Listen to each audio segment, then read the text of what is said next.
Hello, chess fans. Welcome to another edition of Chess Chat, a program brought to you live from the Workers' Credit Union studio at Fitchburg Access Television. I am George Marajanian, your host, program director of the Wachusett Chess Club at Fitchburg State University. This club meets every Wednesday evening in rooms 142 and 143 of the McKay Complex at the university. And with me today for this episode of Chess Chat is our award-winning director, Darren Dame of Fitchburg, a recipient of FATV's prestigious Boulder Award. Assisting him in the control room and behind the camera is a fellow resident and a longtime Wachusett Chess Club member, Brian Bigelow.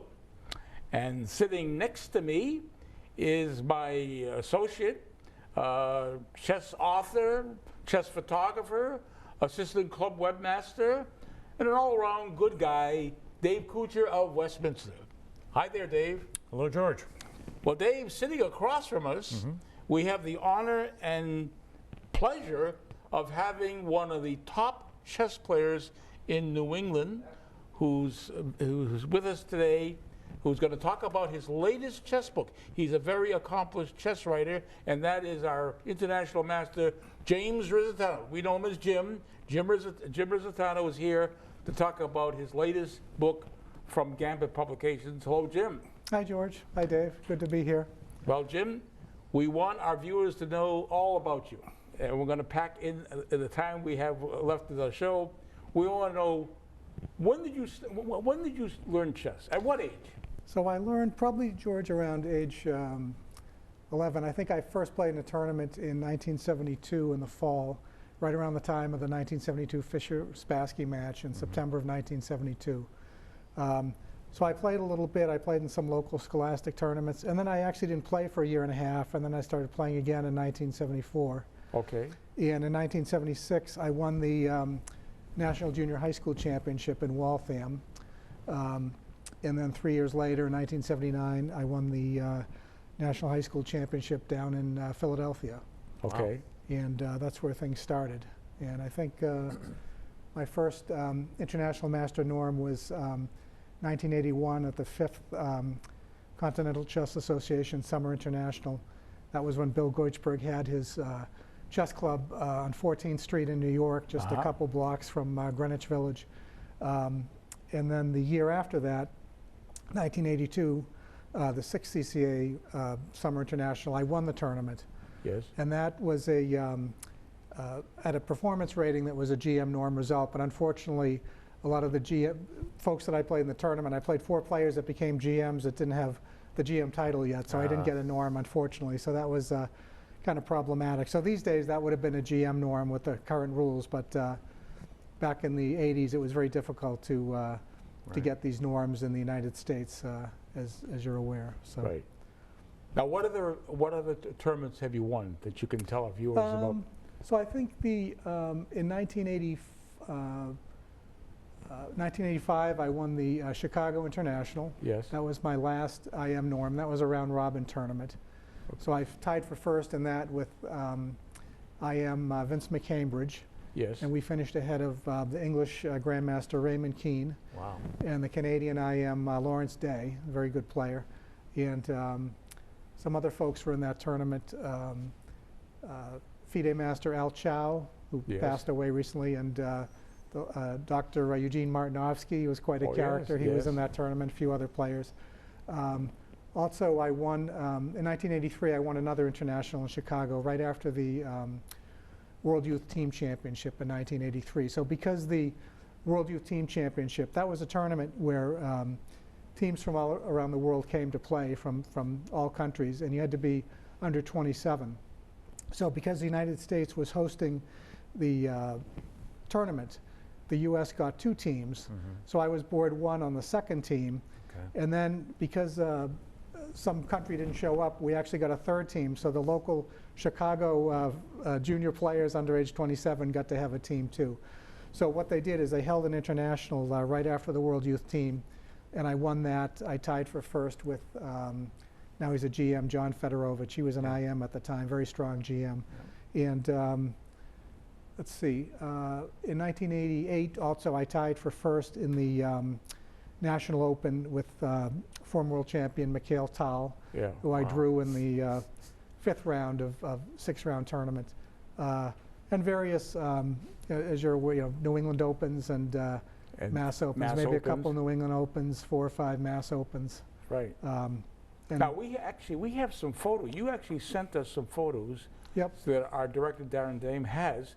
Maybe we should actually show some of these classic photos of you. Sure. For our viewers to see you at different stages. Now, this photo was taken, I think we were 18 years old when this photo was taken? yeah, this was taken in May of 1979. I had just won the National High School Championship down in Philadelphia. Okay. And the chess table there is kind of interesting. It was a gift from Harry Lyman, the former president and benefactor of the Boylston Chess Club, and it was made by Joe Magiacomo, who was a very skilled carpenter who made all the tables for the Boylston Club. Yep. Okay, let's see another photo that you provided us. Now, this is you're holding a book, this Understanding Your Chess. That is your first book that you wrote. What year did you write this book? So this book, Understanding Your Chess, was written in 2004, and that photo was at the Metro West Chess Club. I think Tony Cortizas Jr. took that photo, took a lot of nice photos that night. And that book is really, it's an instructive book, but it looks at the games I played throughout my career at that time, from 1976 to about 1989, and really looking at them and showing the mistakes that were made, how to improve, what I learned, instructive games from other players, that type of thing. So it was a game collection that really we turned into a instructive book, and was very popular. And in that book, you included games you played in Fitchburg and Leominster. Yes, yeah. So there's some games from the Central New England Spring Open and Fall Open, played in Leominster at the, used to be the Holiday Inn. Yes, right. And in Fitchburg at the, was it the AmVets or something? Or Yeah, we were at the AmVets on Yeah. John Fitch Highway. John yes. Fitch Highway, John yes. Fitch So Highway, some of yes. those, yep, there's some games from those tournaments in there too, from the local area Yeah. here, yep. And I'm very pleased to see those games in Yeah. your first book. All right, let's see another photo that you provided us with. Now, this is looks like a book. Are you doing a book signing here? Yeah, so this was a book signing for Understanding Your Chess at the Metro West Chess Club.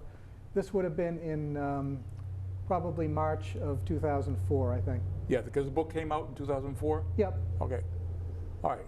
And by the way, Metro West actually meets in Natick. It's a club that meets in Natick, Massachusetts? Yes. Yep. Okay. Okay, let's see another photo you provided us with. Now, this is a classic photo because who is the player on the left? You're on the right, but who is that player that you are facing? So that's former world champion Mikhail Tal from Latvia. So he was world champion in 1960. Yep. Then he lost the rematch to Mikhail Botvinnik in 1961. He was ill, I think, at the time of the match. But this was his first tournament in the United States. So we had both won our first 4 games, and this was played in round 5. So this game is also in the book, and I had annotated it for the Chess Informant. It was a sharp Najdorf Sicilian. Yeah. Ended up being a draw. But what was very interesting about that game was just the postmortem with Tal. Was just kind of breathtaking, looking at how he analyzed and Yes, right. the depth and the creativity he analyzed, because the game itself was played with a time control of 45 moves in 90 minutes. Ah. And when we looked at the game afterwards, I talk about this in Understanding Your Chess, I went back to the hotel room and I tried to write down all the variations he had shown, because it was just incomprehensible to me that somebody could see so much, and included a lot of those in the Chess Informant notes and in the Understanding Your Chess book. But he was quite a character, and I was very glad to be able to play him because he was one of my chess heroes growing up. So. Okay. Let's see another photo of you. Aha. Now, where was this taken? This looks like it's at the Metro West Chess Club in Natick, Mass. When the tournament was held at their senior center, or the club was at the senior center. And I see John Curto in the background there with his back to us in the far right. Yes. Okay. Okay, another photo. We have some more photos you provided us with. Now, So this is actually the game we're going to show later on, George. This is a game against John Curto from May of 2011. This is just before the 14th move. John's about to play 14 queen to e7, and I think Mark Caprellian took this photo. right. who runs the club, Mark Caprilli. Yes, he was one of the organizers of the club there, Okay. yep. I'm thinking maybe we should move on to talking about the new book. Okay, yeah. Well, let's see. Actually, this is also from the same game, yep. Same game. Okay, from the Metro West Chess Club in Natick. Okay. Do we have any of the photos we can show? Well, actually, you appeared on several covers of the Massachusetts Chess Association's award-winning magazine, Chess Horizons. Yep. We have photos where you appeared. Hopefully, we can show those photos.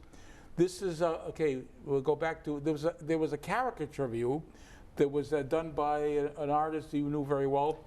Yes, Tell us about this cover on Chess Horizons. Yeah, this was by Bob Lewis. So Bob was a very talented caricature artist, and he drew this in literally less than 5 minutes. But it was celebrating. Wow. It took me about 6 months to go from a USCF rating of 2,300 to 2,400, and then it took, 9 months. And then it took 6 months to go from 2,400 to 2,500. So wow. Bob Okay. did the caricature just to kind of celebrate that. So that was kind of a nice photo. Okay, let's see. Here's another photo of you on the cover of a Chess Horizon. Yeah, that's probably 1982 after I'd won the Summer International in New York in 1982 and then the New England Open in the fall. Okay, and then another photo. I think we have one final photo of you on the cover. Yes. A nice photo. So this was in 2004 when Understanding Your Chess came out. This was Tony Cortizas Jr. took this one at the Metro West Club. I was doing a lecture there about the book. Okay. Now your recent book, and our viewers can see on our set that we actually have a poster of the cover of your latest book, which is Modern Chess Opening Repertoire for White. When did this book come out? So this book came out in November 2021, so late last year. Mm-hmm. And this book, the idea behind this book was to create a club repertoire, a repertoire for targeted towards the club player, but masters and above too have enjoyed the book. But the idea was to create a repertoire that the club player can digest using good openings for white. So in other words, what we do is we go through the main lines. Instead of playing the Roy Lopez, for example, as white after e4, e5, we play the Gioco Pianissimo, which is a big choice of the top players today. Against the French defense, one of black's other main openings, we play 3 knight d2, the Tarrasch variation, very sound. Former world champion Anatoly Karpov won a lot of classic games with that line. And against the Caro-Kann, we play the advanced variation, which has really grown in popularity, and a lot of the top players like Fabiano Caruana have enjoyed good results with it. And then against the Sicilian defense, when black puts his knight on c6, we play bishop b5, the Rossolimo variation. And when black plays the Sicilian with the move d6, we play bishop b5 check, the Moscow variation. Yeah. And if black plays the Sicilian with the move e6 on move 2, we play c3. So we transpose into what's called c3 Sicilian, or an Alapin variation, where black has already committed to e6, and that takes away some of his equalizing ideas with bishop g4 or bishop f5. Right. So how do serious chess players get a copy of this book? Can you tell our viewers how they can get this book that you've just written? Any major booksellers, it's on Amazon.com. You can order it, Walmart, Target, Barnes & Noble. For folks that play in chess tournaments, the bookstalls will have it. But online, all the big online booksellers, I think Books A Million too has it, and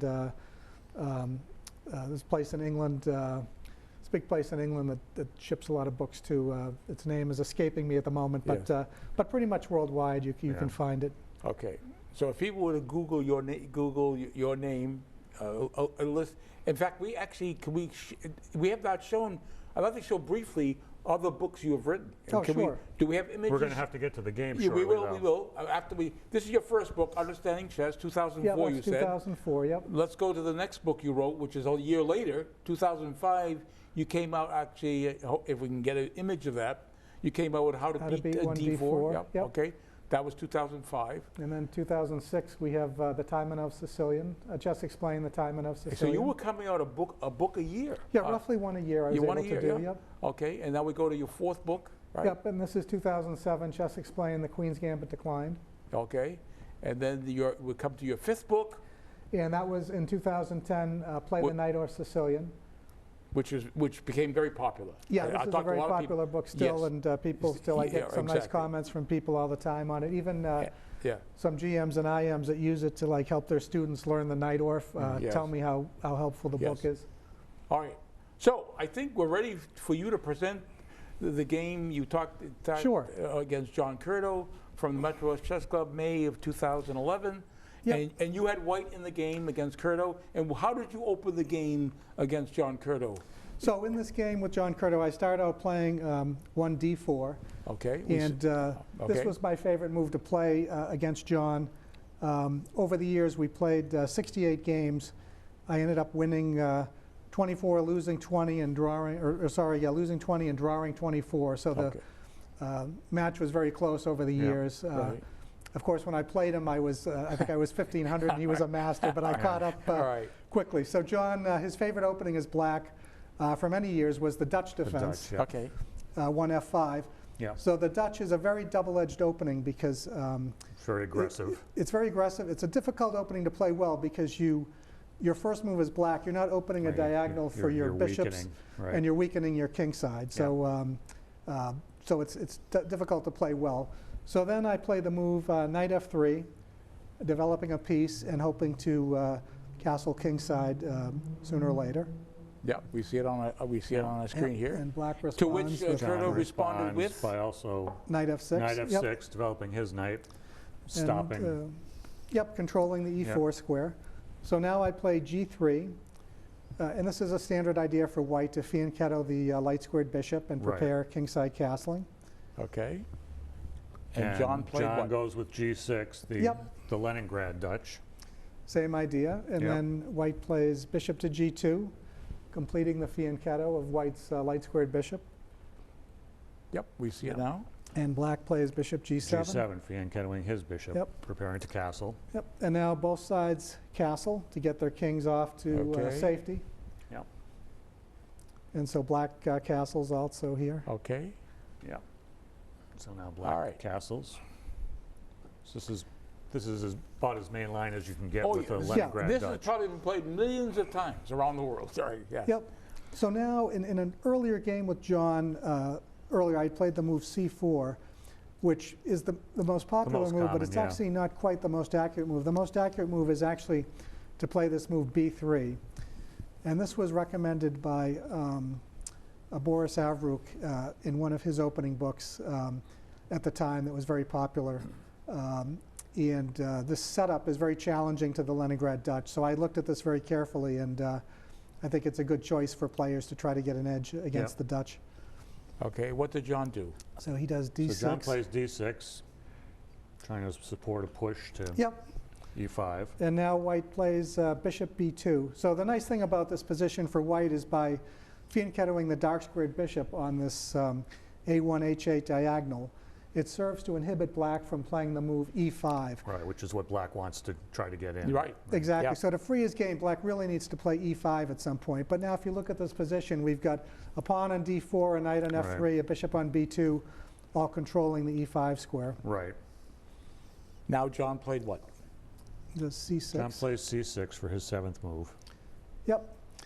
And now I played the move knight bd2, and this is part of the whole double fianchetto setup for white. The idea is that in the right situation, white's knight can move to the c4 square and exert pressure, not just on the e5 square, where black's trying to break with e5 himself, but on the d6 square. So it's a very useful square for the knight. And this is kind of the key idea why in this line you don't put the pawn on c4 for white. You're really leaving it free for the white knight. That's really the key to this line to understand. Okay.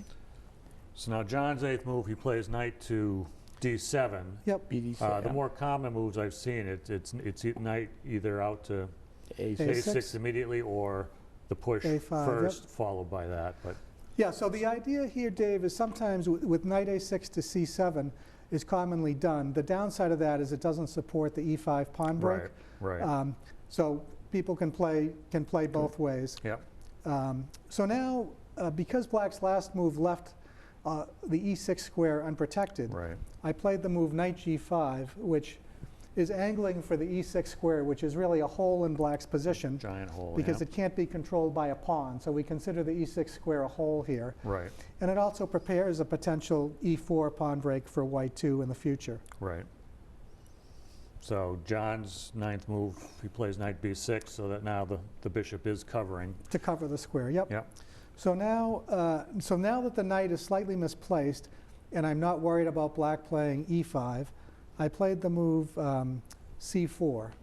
Yep. So now that John's knight has prevented my knight from coming to c4, I'm able to put my pawn on c4 because it gives me some additional space in the center and on the queen side, and sometimes I might be able to play c5 also. Right. Okay. Now what did John do? So John's 10th move, knight h5. Yep, so that's a new move. Previously, there'd been a game between Jonathan Spielman and Maxime Vacher-Lagrave, where black had played the move h6. So knight h5 was a new move, and to this point, I think I'd spent about 5 minutes. John had spent about 15 minutes, according to my notes here. So now, by playing knight h5, he's preparing the move e5, which would open up an attack on my knight on g5, because that knight is unprotected. Right. So what I do, because black has decentralized his knight with knight h5, I just bring my knight back to f3 where it's protected. Right. And I look at it as though the trade-off favors white. In other words, my knight on f3 is more active than black's knight on h5. h5, yep. Okay. Now what did John do? Now John attacks with f4. Yep, so he's trying to utilize the knight on h5 here. And what I did here is I simply played the move e3, challenging black's pawn on f4, forcing it to make some sort of exchange. Right. And the opening of the center will leave white's pieces better placed, simply because if you look at the position, white's 4 minor pieces are better developed than black's minor pieces. The knight on h5 isn't particularly active. The knight on b6 can't go anywhere.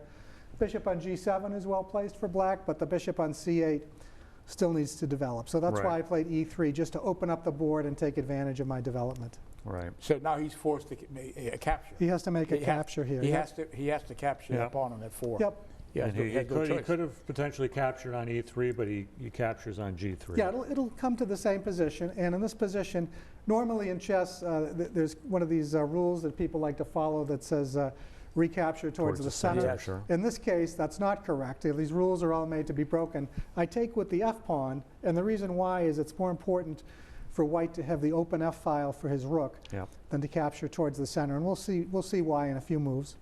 Yeah. And just briefly, in our previous chess set, we actually had the same situation come up, where the rule we learned as young people to capture toward the center. But there are sometimes when you don't capture toward the center. Right. Correct. Depends on the position. And you've activated now that F file is going to be a crucial file. So what did John do? John does get the e5 push in there. Yep. And that's really the decisive mistake. What he should have played was the move a5, and I would have played queen c2 with a slight edge.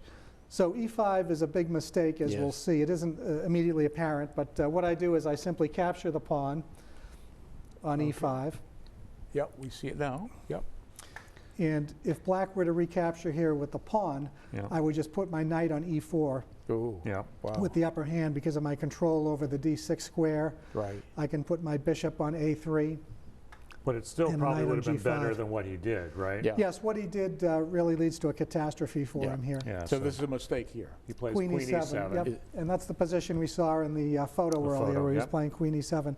So the problem with queen e7 is I have this funny move, sometimes it's called a switchback. I move my bishop off the long diagonal and I go to the a3 square. Right.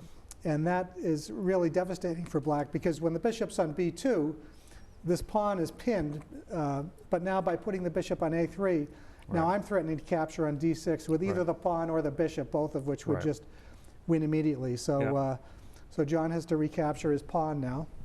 Yeah, so he takes e5. Yep, and now I eliminate black's dangerous dark squared bishop with knight takes e5. Yep. And he has no choice but to recapture with the queen. Because of the pin on the diagonal, yep. And now the key move here for white is because the f-file is open, I'm able to trade off a pair of rooks and put black's king in a very vulnerable position to my minor pieces. Right. So John recaptures. With the king, takes yep. King takes And now the F8. move knight e4 Ooh, wow. with the devastating threat of bishop takes d6 check, winning the queen. Yep. So he has So to. bishop So he has takes, to yeah. get that king out. He cannot So- keep that king on So F8. the king then. has to, get off of this diagonal. Right, So there's John no knight plays- that can defend the position. King So to now G8. we simply capture the pawn with our bishop. Now white's won a pawn, and he has There we these ferocious bishop pair here. Yes. Yeah. Both are very active, and black still, his queenside is undeveloped. So he has to move his. Yeah, So his the queen's queen has under to attack. move.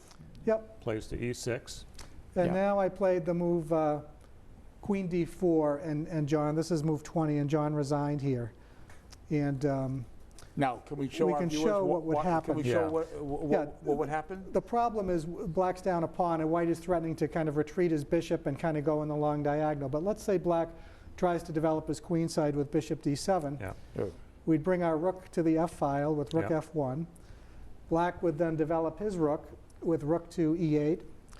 And now we would bring our powerful dark squared bishop back to the a3 square just to set up a mating attack on the long diagonal, the a1, h8 diagonal. Yeah. Right. And let's say black tried to stop that with queen e5.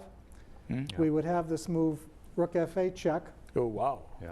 Now the rook can't be captured by black's rook because we would simply take the white queen or the black queen on e5. Right. So black has to play the move king g7, and we capture black's rook on the e8 square. So now we're temporarily up a rook. Yeah. Right. So black has to take our queen before he can recapture the rook. And now we have a move that's called an intermezzo or in-between Right. move, rook e7 check. Mm-hmm. And now black has to move his king someplace, for example, g8. Yeah. And then we simply capture the queen with our pawn. We're up a rook, Yeah. A full rook. rook Yeah. and a pawn for nothing. Yeah. So that's the game. So So that's that's why why John resigned. He Yep. resigned because of that. Yep. Well, a great game played by you against John Curto, who was actually a living legend Yep. in chess in New England. And so what else can we say about you, Jim Rizzitano? Yeah, so I'm looking forward to playing again. I'm going to play in the Foxwoods tournament in April. Okay. Looking forward to that and playing a little bit. First and, time in a long time?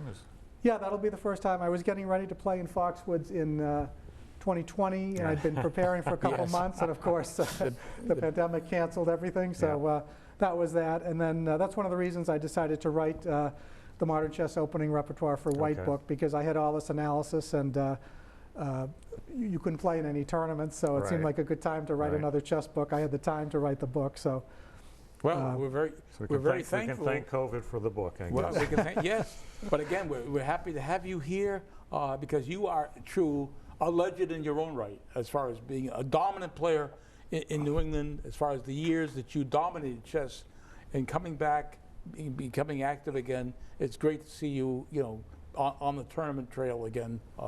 And we wish you luck, actually, at Foxwoods coming up, actually, in April. Yep. And hope to see you, no doubt, hopefully, for the New England Championship coming up Labor Day weekend. Again, we're pleased to have you as our special guest for this episode. yeah, no, it was very fun doing this, George. And do you remember the last time you and I did a chess TV show? I don't. You have a better memory than I do. What It was that? it was in Springfield. To give you a Oh hint. yes, Oh. with Shelby Lyman. Yes, Really? right. Yes, right. Wow. We did it. You Boris did- Spassky and Bor- Edmar Mednes and You're right. Diana Lani, Yes, exactly. and So you have a myself great- for the guests. Yeah. Okay. Wow. Well, we wish That you goes luck. back a little ways. It does. So we wish you luck, and we want to wish our viewers to see us for the next episode of Chess Chat. We're going to have a very instructive and hopefully entertaining game to present to you. See you next time on Chess Chat.